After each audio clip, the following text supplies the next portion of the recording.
Hello guys, welcome to Hang with Oma. It's your girl Oma. Thank you for clicking to watch and thank you for subscribing to my channel. If you haven't already, is that red subscribe button by the right of your screen? Please click it and then the notification bell that pops up beside it, select all so that you'll be notified whenever I upload. Subscription is free guys, so just go ahead and subscribe right now, okay? Thank you very much. Today's video, I will be sharing my experience having an emergency C-section. This is more or less a continuation because I have made the part 1 of this video already. I think the title of the video was how we found out we were pregnant / my pregnancy journey.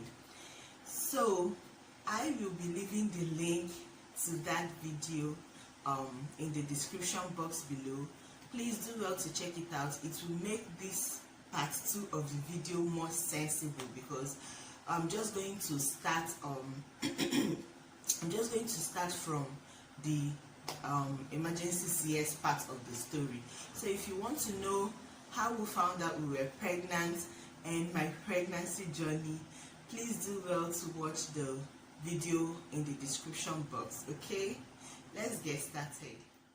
A lot of people have emergency CS. When a woman gets pregnant and go for antenatal and most of those stuff, a lot of Nigerian hospitals, they don't tell you or mention anything about emergency CS to you. If you go to Nigerian hospitals, most of the time when you get there, you have to say do morning devotion, do prayers. Not all the hospitals do, but most of the general hospitals, you have to pray, sing and all that, and then when you get to see your gyna, you just say what is happening to you and all that. But towards the 3rd trimester, some of these hospitals, we actually tell you that even though we don't pray for this to happen, you have to prepare your mind because there are situations that it will get to, we will have to do emergency CS on you. And this is one of the ways that mortality rates are reduced, because those situations, if they come up, that emergency CS is what is going to save the mother, the child, or even both of them in some cases. So this, me just saying this is not part of the story. Me just saying this is just to encourage some of our matrons or healthcare providers for pregnant women. Tell people that this is an available option too, because most times when you go with the mind made up that you're going to have a normal delivery and then an emergency C-section happens, sometimes it takes a while for the woman to process the information, and this reasons why some people suffer from postpartum depression. Now let me go back to my own story. I think from that last video, I mentioned that we waited for the anesthesiologist. That name is just so difficult for me to pronounce for some reason. So we waited for him for a while, and then when he came, I was wheeled to the theater, and guys, I was in constant labor. My contraction was just so close together. It wasn't spaced at all, like 30 seconds in between. I was having the next contraction. I was well over 8 cm dilated, like I've passed through the labor, everything don't happen, but I couldn't have my baby vaginally. Oh my god. So I was wheeled to the theater and they were trying to get the anesthesiologist to give me the spinal injection so that the operation can be done. And I can't sit still. Like I can't sit still. So I had to sit down and cuddle my back all up like this so that the line of my spine can show very well, because you guys, that injection, if they give you at the wrong place, it can make you paralyzed. Like they have to, the person that is giving the injection has to be absolutely sure. The position, the number and all those things that they used to check has to be absolutely sure, because any small mistake, if you don't paralyze person wife, person daughter, person mother, like that too. So I was so scared. The room was so cold. Theaters are always cold. I don't know why. I was so scared. The room was so cold. I was trying to stay still. I was still contracting, and oh my god, oh my god. After what felt like eternity, he finally located the spot and he gave me the spinal.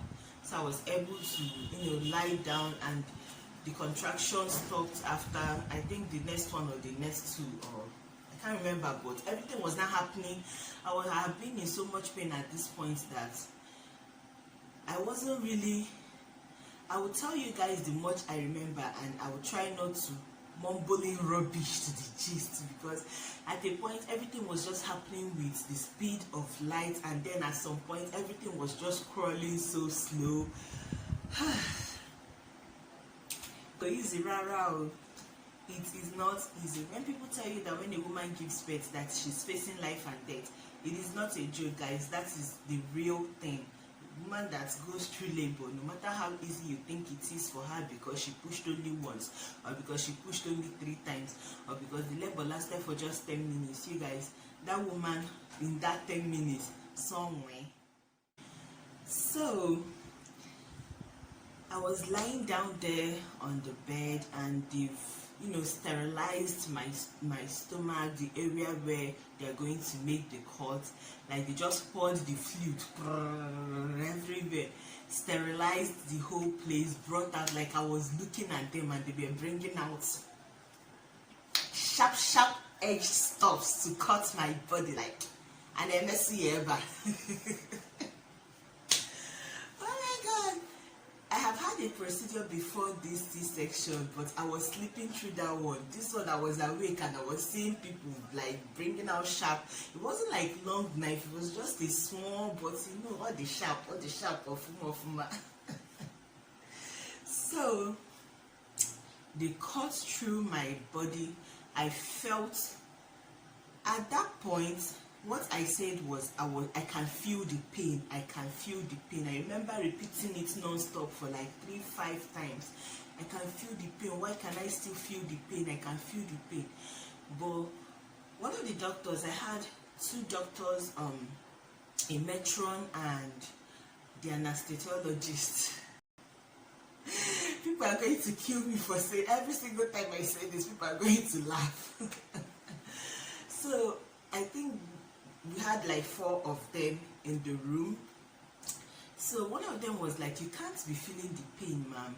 I think it's just the pressure that you're feeling. But at that point, I was so sure that it was the pain I was feeling. But maybe not all the pain, but I felt something that I believed was the pain. So they were telling me, no, you can't be feeling the pain anymore. That is just the pressure. I felt them pulling my skin open, like pulling.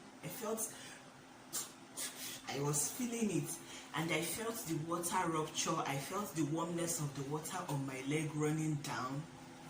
I could feel that, and I now started here. Okay, I now saw the white human being, and then I didn't even wait for them to pat his bum or anything. As they just brought him out, he was crying almost immediately. I couldn't see his face because the way they held him, I was just seeing the whiteness of his body and then the cord that ran through. And I didn't now see where the cord, like the placenta where the cord attached to, or any of those things. I was trying to see his face, but they've already moved him to the matron. So I struggled to ask, is he okay? And I got a response. I don't know who exactly replied me, yes, he's fine, he's perfect. And I now turned and I got a glimpse of his head where he's crying.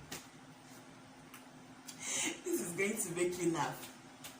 When I was pregnant, my husband, if you've seen any of the video that I did with him, I'll try to put husband tag in the description box below.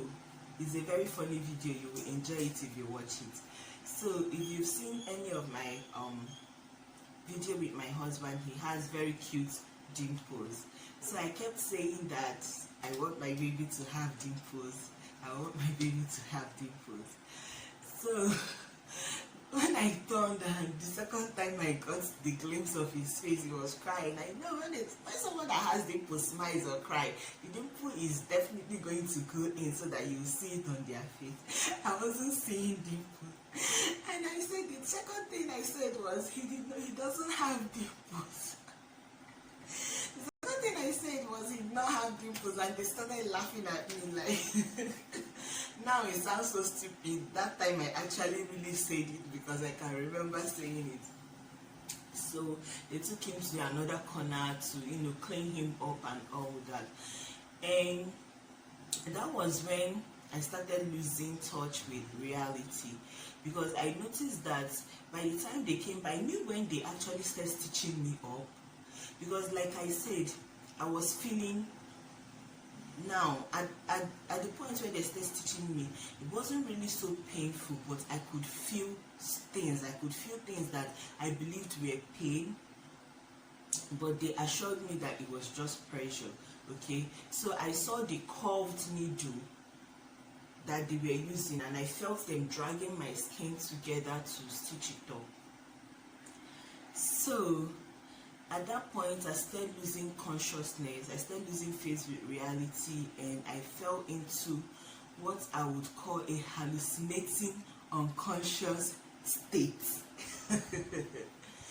Here, I was seeing myself lying down on the bed, and still on that operating bed, still stretched out, but I couldn't see the doctors. I was just seeing myself, and the entire room was now white, and then lines of rainbows were passing through my head, and I was just calm. Everywhere was just calm. I wasn't hearing the monitor that used to beep in my arm, because I was attached to so that they can always monitor my BP. At that point, I already started having low blood pressure. So I couldn't hear the beeping of that monitor anymore. I couldn't hear the chattering of the doctors anymore. I was just in this bright room lying down on the bed, and everywhere was just quiet. And I was trying to get back, like to find myself back to the theater that I knew that there was a light towards here flashing on my body, and there was a monitor in this arm like beeping, and there were doctors. I was trying to get myself back to that environment that I was already used to, and I couldn't. And I was saying things in that room, and I couldn't even hear myself when I was talking. I was so scared at that moment, and I was telling myself, I just had a baby. I don't know what this is. It has better be a joke, because I just had a baby. I am a mother, and I'm going to carry my baby.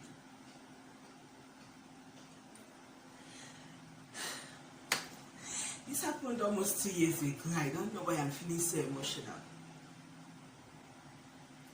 So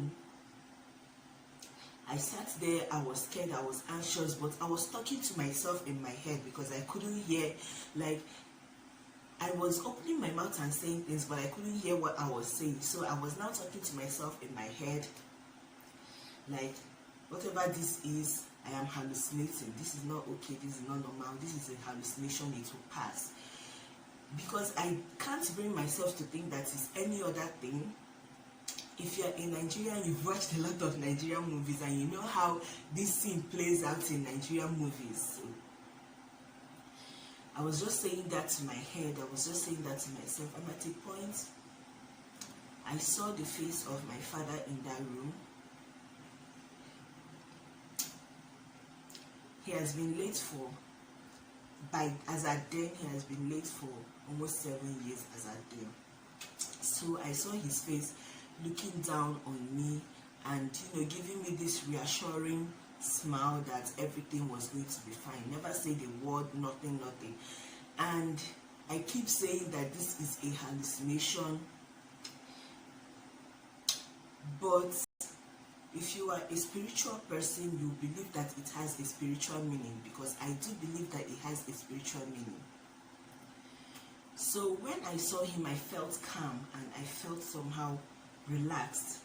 And after a little while, I started hearing the doctor's voice, but I wasn't seeing them. I still wasn't seeing them. They were discussing about looking for apartments in an area in Enugu, and that was the area we were living as at then.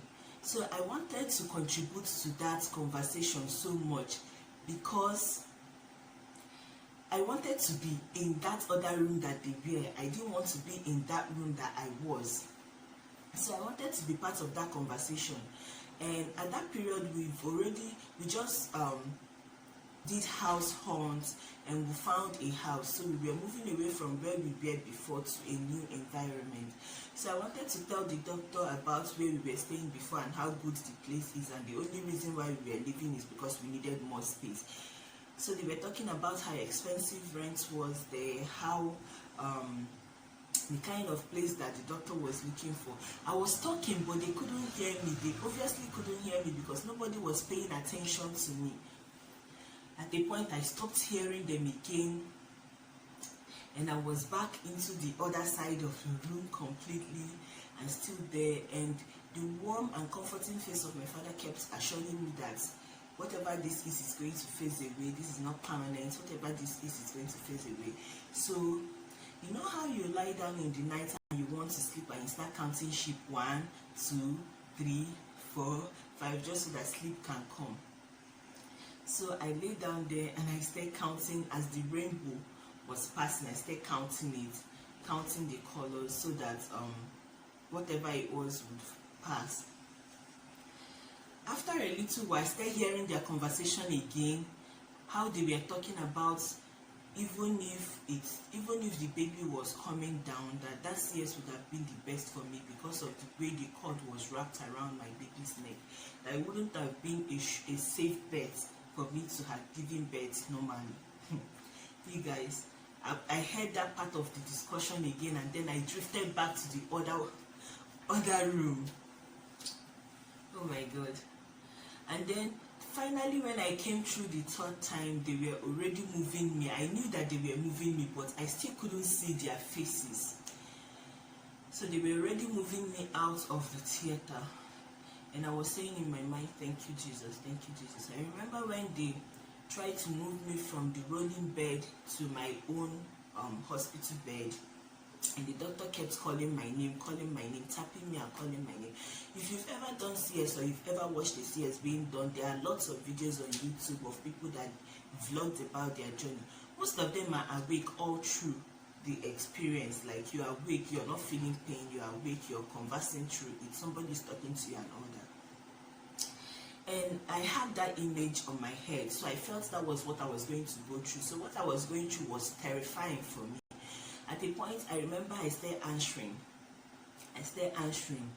but my voice was still weak and my throat was feeling very dry. Like, my throat felt so dry, words couldn't come out. So finally, I started coming through and I started making, to me, the statements that I was making were not together. I felt that what I was saying was slurry or they were not together. But my husband assured me that he understood everything that I was saying. So I started talking to him. Excuse me. And when I was able to start making statements like that, the doctor had left. And I think it was the matron and the nurse that was around. And I told him I need to drink water. My throat is so dry, I need to drink water. And he said he has to call the doctor to confirm if it's okay for me to drink water. When I had my first surgery, they didn't allow me to drink water, even though it has nothing to do with my body. They didn't allow me to drink water until after, I can't remember how long, but until after a while. So I was so thirsty, he called I think twice and it didn't go through, or it rang and the doctor didn't pick up. I'm not sure. I couldn't wait and I told him, just let me drink a little. And he helped me and I drank a little. But by the time he was able to get through to the doctor, she said, no, don't give her water, I've already taken some water. He has a plan for you guys, I'm telling you. He's going to go out of his way to make it happen for you. I believe that I was preserved because I haven't even achieved half of my purpose on earth.